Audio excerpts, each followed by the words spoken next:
बंगाल में एसआईआर प्रक्रिया पर छिड़ा सियासी घमासान, क्या लगेगा राष्ट्रपति शासन? सुकांता मजूमदार की मांग, राष्ट्रपति शासन के तहत हो बंगाल में चुनाव, राष्ट्रपति शासन में इलेक्शन हो। टीएमसी डेलीगेशन ने दिल्ली में की चुनाव आयुक्त से मुलाकात, भड़की महुआ मोइत्रा, कहा खून से सने हैं मुख्य चुनाव आयुक्त के हाथ।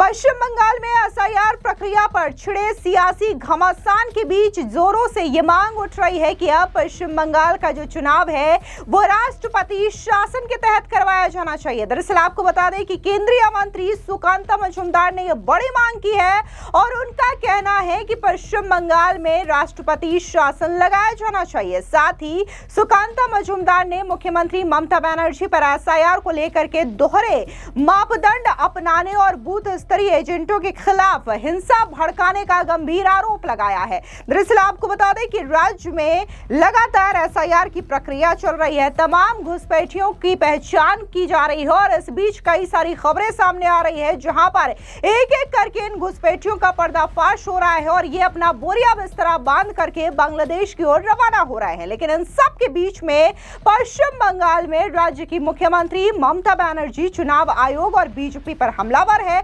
वो बार बार यह आरोप लगा रही हैं कि एसआईआर की प्रक्रिया के तहत जो बीएलओज हैं उनकी मौत हो रही है, क्योंकि ये जो बीएलओज हैं उन पर काम का प्रेशर बढ़ रहा है, जिसके बाद अब बीजेपी ने करारा पलटवार किया है। दरअसल आपको बता दें कि बीजेपी के सांसद और केंद्रीय मंत्री सुकांता मजूमदार ने कहा कि अगर टीएमसी चाहती है कि एसआईआर प्रक्रिया अगले 1 साल तक जारी रहे तो ममता के कार्यकाल के बाद राष्ट्रपति शासन लगा देना चाहिए और राष्ट्रपति शासन के तहत बंगाल में चुनाव कराए जाने चाहिए। आप भी सुनिए क्या कुछ सुकांता मजूमदार ने कहा। देखिए, मैं पहले ही बोल चुका हूं कि पहले सवाल पूछिए कि जो लोग गए हैं उन्होंने एसआईआर के ऊपर एसआईआर का फॉर्म फिलअप किया है क्या, उनके परिवार ने किया है क्या, अगर किया है तो दोहरा स्टैंड आप क्यों ले रहे हैं। जैसे सुसाइड का न्यूज आया, कल मेरे पास एक न्यूज आया, एक दिव्यांग बीएलओ जिन्होंने 14 दिन में एसआईआर कंप्लीट कर दिया। ये पॉजिटिव न्यूज है, इसलिए ममता बनर्जी और उनकी टीम कहा कभी नहीं बोलेगी। और मैं पहले ही बता चुका हूं कि अगर 1 साल तक एसआईआर करना है करिए। ममता बनर्जी का टेन्योर खत्म होने के बाद राष्ट्रपति शासन लगे, राज्यपाल के हाथ में पावर जाए और राष्ट्रपति शासन में इलेक्शन हो। इलेक्शन कमीशन को बोल दे टीएमसी है, हम राजी है, राष्ट्रपति शासन के अंदर इलेक्शन होना चाहिए। हालांकि इस दौरान सुकांता मजूमदार ने बीएलओज की मौत को लेकर के भी बयान दिया। क्या कुछ उन्होंने कहा, सुनिए। एक और बीएलओ की अगर ऐसा हो रहा है तो ये सवाल उठता है कि इनको मतलब ये क्यों सुसाइड हो रहा है, बाकी रेस्ट ऑफ इंडिया में क्यों नहीं हो रहा है। तो मुझे जो लगता है कि ममता बनर्जी ने ऑन कैमरा बयान दिया है कि आप याद रखिए, मैं कोट कर रहा हूं उनको, आप याद रखिए कि आप काम पश्चिम बंगाल सरकार के अंडर करती है, इसलिए सरकार जो बोलेगी इनडायरेक्टली उन्होंने बोला कि वही करना है, नहीं तो हम बाद में देख लेंगे। तो मैं अगर सरकारी मुलाजिम हूं और मेरे ऊपर ऐसा अगर डर रहा कि मैं अगर सही काम करूंगा तो मेरा नौकरी जा सकता है, तो टेंशन में कोई सुसाइड कर सकता है। तो अगर कोई मर रहा है इसका जिम्मेदार ममता बनर्जी है, क्योंकि ममता बनर्जी ने इनडायरेक्टली बोला है कि सबका नौकरी खाऊंगा मैं, अगर वो टीएमसी का बात नहीं सुनेगा तो।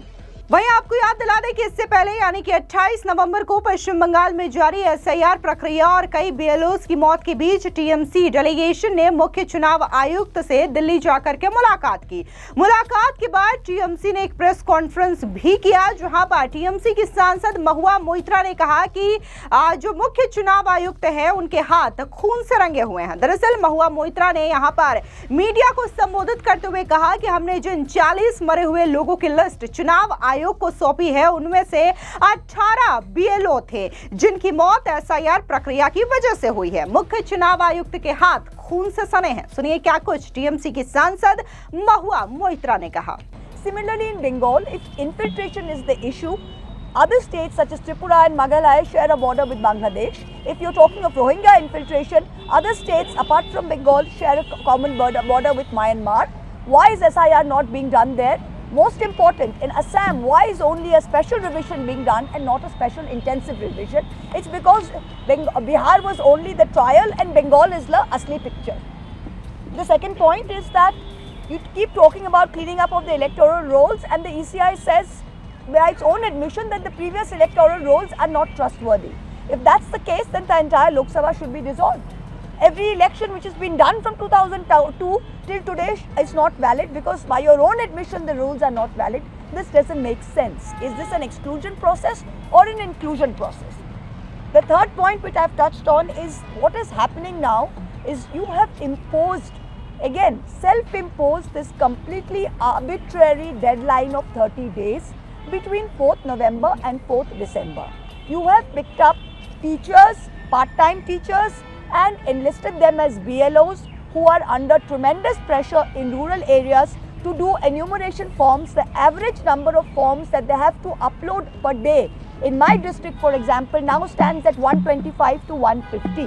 In a place where you don't have continuous Wi-Fi network, after finishing a full day's work, if a BLO is supposed to upload 125 forms onto a server which is down for 8 hours, day before yesterday the server was down from 11 PM till all of yesterday. After you complete a form, they are saying please fill it again. No technical glitches have been solved by the Election Commission, as a result of which BLOs are under tremendous pressure, and the Election Commission unfortunately has the blood of 17 BLOs and 30 other normal citizens on their hands. आपको बता दें कि पश्चिम बंगाल में जारी SIR प्रक्रिया के दौरान TMC नेताओं ने चुनाव आयोग के साथ ये पहली बैठक की है। टीएमसी की ओर से सांसद कल्याण बैनर्जी, महुआ मोइत्रा, डेरेक ओब्रायन, शताब्दी रॉय, डोला सेन, सजदा अहमद, प्रतिमा मंडल, ममता ठाकुर, साकेत गोखले और प्रकाश चिक बारिक बैठक में शामिल हुए थे। बता दें कि इससे पहले बुधवार को एसआईआर के मसले पर बीजेपी की पश्चिम बंगाल यूनिट से एक प्रतिनिधि मंडल चुनाव आयोग से मिल चुका है और बकायदा इसी एसआईआर प्रक्रिया को लेकर के शुभेंदु अधिकारी का बयान भी सामने आया। क्या कुछ उनका कहना है, किस तरीके से उन्होंने ममता सरकार पर अटैक किया, सुनिए। हम लोग तो बीजेपी सेंट्रल लीडरशिप का टीम तो उनका साथ मुलाकात भी कर लिया। हमारा प्रदेश अध्यक्ष था, नेशनल लीडरशिप ओम पाठक जी, अमित मालवीय जी था, सब बता दिया पार्टी ने। मैं पर्सनल ओपिनियन के ऊपर करूंगा, उनको पता है सब, लेकिन जो करना चाहिए इलेक्शन कमीशन नहीं कर रहा है, वो करना चाहिए। जिस तरीके से ओटीपी लेकर बीएलओ को आईपैक ने दखलदारी कर रहा है, सीएस मनोज पंत ने फोन कर करके डीओ को सब बता रहा है, मत काटो नाम, डेथ वोटर का नाम रख रहा है, घुसपैठिया का नाम रख रहा है। साफ सुथरा वोटर लिस्ट बनना चाहिए, लेकिन वो काम ठीक तरीके से नहीं हो रहा है। खुद सीएस मनोज पंत ने एक गलती करने के लिए सबको फोन करके उत्साहित कर रहा है। इलेक्शन कमीशन इंडिपेंडेंट बॉडी है, ऑटोनोमस बॉडी है, उनको स्पेशल ऑब्जर्वर भेजना चाहिए, दूसरा प्रदेश से ऑब्जर्वर भेजना चाहिए, इंडिपेंडेंट ऑब्जर्वर देना चाहिए। अब जिस तरीके से एसआईआर की प्रक्रिया हो रही है, इसको लेकर के पश्चिम बंगाल में भले ही टीएमसी और बीजेपी आमने सामने हो और एक दूसरे पर पलटवार कर रही हो, लेकिन कांग्रेस भी पीछे नहीं है। बता दें कि सुप्रिया श्रीनेत ने भी इस बीच कांग्रेस की प्रवक्ता सुप्रिया श्रीनेत ने भी एसआईआर को लेकर के हमला बोला और कहा कि एसआईआर के चलते 26 बीएलओ की मौत हो चुकी है। सुनिए क्या कुछ कांग्रेस की प्रवक्ता सुप्रिया ने कहा। लेकिन बीजेपी की अकल चवन्नी बराबर है, ये आज पता चला है।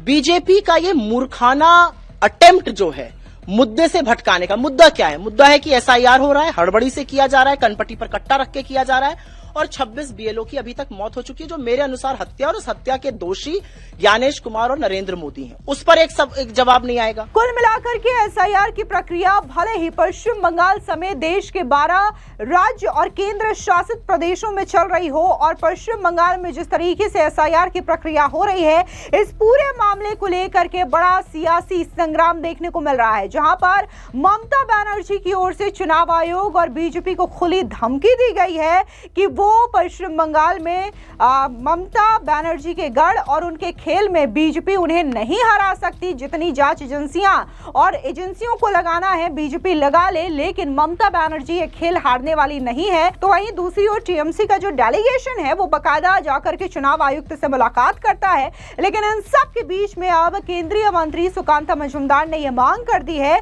कि एसआईआर की प्रक्रिया 1 साल तक चलानी हो, चला दो। राष्ट्रपति शासन के तहत पश्चिम बंगाल में चुनाव हो, ये बड़ी मांग जो है वो बीजेपी के नेता सुकांता मजूमदार की ओर से कर दी गई है। आपको बता दें कि समय समय पर पश्चिम बंगाल में राष्ट्रपति शासन की मांग उठती रही है, क्योंकि बीजेपी का यह आरोप है कि ममता बनर्जी के क्षय में एक खास समुदाय जो है वो अपना प्रभुत्व जमाने की कोशिश करते हैं और खास तौर से चुनावों के दौरान भारी संख्या में हिंसा देखने को मिलती है।